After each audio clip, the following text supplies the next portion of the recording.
you've probably heard this phrase that behind every great man of God is a godly woman. Behind every great man of God is a godly woman. And a lot of you here, if you've been a Christian for some time, you've probably heard the name Charles Spurgeon. Anybody know who I'm talking about, Charles Spurgeon? People call this man the Prince of Preachers. He's probably my all-time favorite preacher. I don't think I've read anybody else's sermons more than I've read Charles Spurgeon.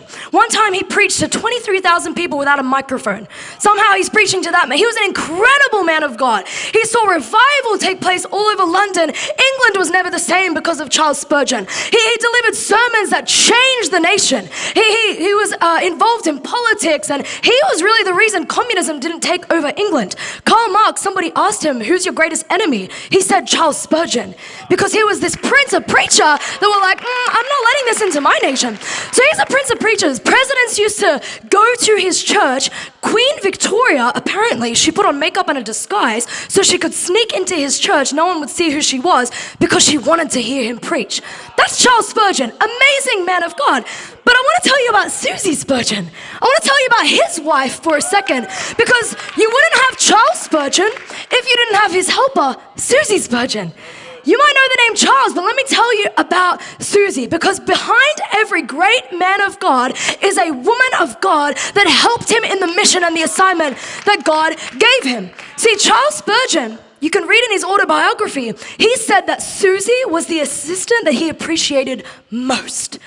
Like, if there was he had a bunch of assistants, he had preacher friends, pastor friends, people that were helping him in the ministry. But his favorite assistant, the one that he was like, you are the greatest help in my ministry, was his own wife, Susie Spurgeon. And Charles Spurgeon himself said, I have served the Lord far more, never less, because of your sweet companionship. So he himself is saying, I have done more in ministry for my God because of my wife, Susie Spurgeon. Let me just tell you a couple of things that she did as his helper. Not only was she a mother, not only did she raise children. Number one, Susie was the one that translated all of Charles' sermons into foreign languages. So she was the one that spread his message to other nations that did not speak English. It was her initiative. And then one day, she said to her husband, she was just having conversation. You can read their autobiography. She was like, I think that your sermons should be heard by every pastor in London. And the biography says, well, Charles looked at her and says, you know what? You should do something about that. I want you to run that initiative. I want you to be the one that leads a sect of my organization that gets my sermons in the hands of every pastor in England.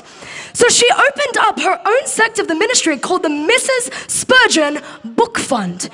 What that was she would get commentaries and Charles's books and sermons into the hands of poor pastors who couldn't afford to buy his books. She was the one that got his resources, his sermons, commentaries into the hands of all the pastors in London. Without Susie, his message would not have gotten out the same. Every weekend, she would open up her home to students that Charles was training in scripture. And Charles, in their biography, apparently he would often look at Susie and say, you tell the students what you think. You're a wise woman. I want them to hear what you have to say. She used to buy specific books for each student and have their own initials inscribed on them. She was the heart of the ministry. She ran a missionary society in the church, in his church. So she was the one that ran the missionary side of things, that fed the poor and gave clothes to pastors' wives that couldn't afford it. But not only that, Susie Spurgeon was an amazing woman. Not only that, she helped Charles Spurgeon with his sermons. According to him, see, if you read his biography, every Saturday night was really like crunch time for Charles Spurgeon, where he would sit down in his office and he would put his sermon together for the next day. And one day, she recounts in her biography, she would listen for Charles's call. He would say, will you come and help me tonight, wifey? Charles Spurgeon used to call her wifey. Can you believe that? Wifey. Either wifey or my dearly beloved or angel. That's how they used to speak to each other. They wrote letters to each other every single day.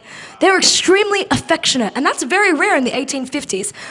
He would call out from the office, will you come help me tonight, wifey? And she said this was a service which was one that an angel might have coveted. She's like, to help my husband write a sermon, the angels are jealous of me getting to do that job. She's like, what an honor. And she was described that many times on a Saturday night, Charles Spurgeon, the Prince of Preachers, was sitting down writing his sermons. She would come into his office and she would read commentaries to him out loud for hours and hours and hours. So she's doing all the research, reading commentaries. He's putting the thing together. She helped him write his sermons. One time, actually a few times, she recalls that sometimes he would be stuck on what verse to preach about. And she writes in her biography that one time and a few times he was like, wifey, what shall I do? God has not given me my text yet to preach about.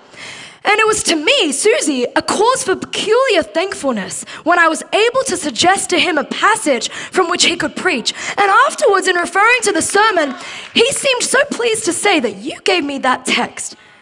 He invited her into the ministry that he was doing. She was assisting him in the call of God on his life. Charles Spurgeon wouldn't have been the man he was without the help of his wife. He needed a helper. He needed a helpmate. He needed a suitable partner to help him in the assignment that God had placed on his life. And the last thing that she did, my favorite thing about her was that if it weren't for Susie Spurgeon, we wouldn't know any of this. We wouldn't know much about Charles Spurgeon. There wouldn't be museums in London still to this day telling us about what he did every single day. The reason we have all this information is because she wrote it all down. She was writing his autobiography while she's married to him. She was collecting news clippings every single day, putting it in scrapbooks. Why? Because she didn't just see her husband. She saw a man that would go on to be one of the greatest preachers of all time, where museums would speak about him. She saw a husband. She saw in her man. She saw the Prince of Preachers, knowing that this is a man that's going to be remembered for centuries.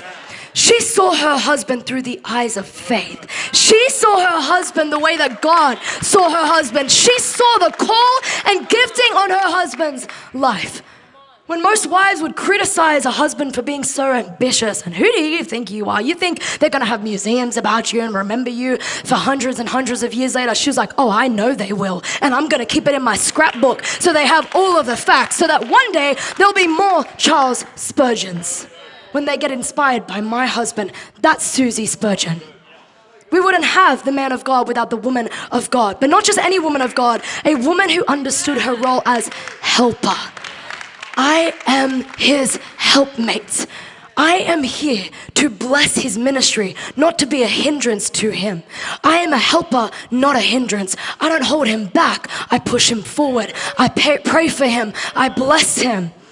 I lift up his arms when he gets tired in battle. This is what a helper looks like.